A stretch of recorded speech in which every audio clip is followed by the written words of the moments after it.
Nous avons fait un travail de recherche. Vous n'êtes pas sans savoir, ou peut-être je vous l'annonce, que depuis le 31 juillet, nous avons lancé une action de plaidoyer en vue de l'adoption de la loi, l'avant-projet, je dis bien, l'avant-projet de loi pour la répression, la prévention, la répression et la prise en charge des victimes de violences basées sur le genre. Cet avant-projet de loi existe depuis le 28 juillet 2017 à 10 h exactement. Je parle avec beaucoup de précision pour vous montrer à quel point nous sommes allés chercher pourquoi il ne passe pas.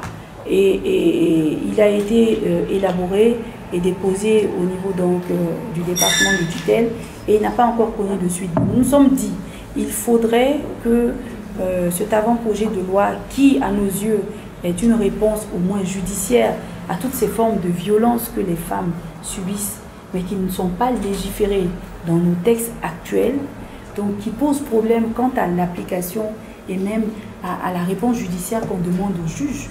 Parce que vous savez qu'en matière pénale, la loi est d'application stricte. Si l'infraction n'est pas prévue, on ne peut même pas l'évoquer. Maintenant, qu'est-ce qui bloque la loi? Malik évoquait quelque chose, c'est vrai. C'est parlementaire également. Voilà, c'est vrai.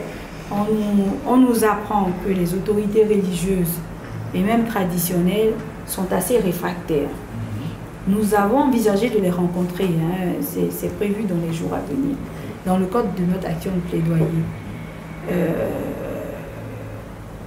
Parce que effectivement, il y a les MGF qui sont catégorisés comme violences basées sur le genre. Parce que si vous prenez l'avant-projet de loi, il y a 4 catégories de violences. Il y a les violences sexuelles, les violences économiques, les violences psychiques, donc tout ce qui est harcèlement moral, harcèlement sur les lieux de travail, menaces, injures publiques. Vous savez que dans notre code pénal, l'injure c'est une contravention et puis elle n'est même pas publique. L'injure publique n'existe même pas.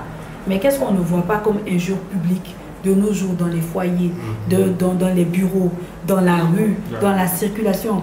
Vous allez dans un commerce, ça existe. Et le rapport, c'est pas seulement de l'homme à la femme, mais ça existe par rapport à ces quelques catégorisations que je vous ai données là. Ça existe un peu pas. C'est beaucoup de personnes qui s'emploient à ça. Donc, cet avant-projet qualifie ça. Et nous avons les violences économiques. Donc, ils appellent ça les dénis d'opportunités économiques. Par exemple, si vous êtes donc dans un genre et qu'on favorise un autre par rapport à vous, vous allez demander un prêt à la banque.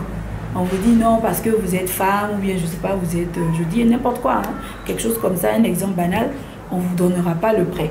Ou bien vous postulez un homme et une femme à un poste, vous avez les mêmes qualifications, même truc, et ça c'est même des dispositions de notre code du travail, à même qualification, même salaire, même opportunité de travail et autres, on va favoriser l'homme, parce que peut-être il est plus robuste, machin, que la femme, hein, on va dire, des trucs comme ça, donc on ne va pas lui donner le poste.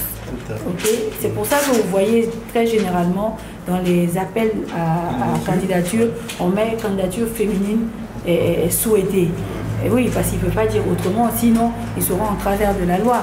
Parce que le droit au travail est reconnu à tous les citoyens sans distinction de sexe, d'ethnie et autres. Vous voyez? Donc, mais ils disent candidature souhaitée, c'est pour un peu aussi se retrouver dans la loi 052 là, sur le quota des 30%. Voilà.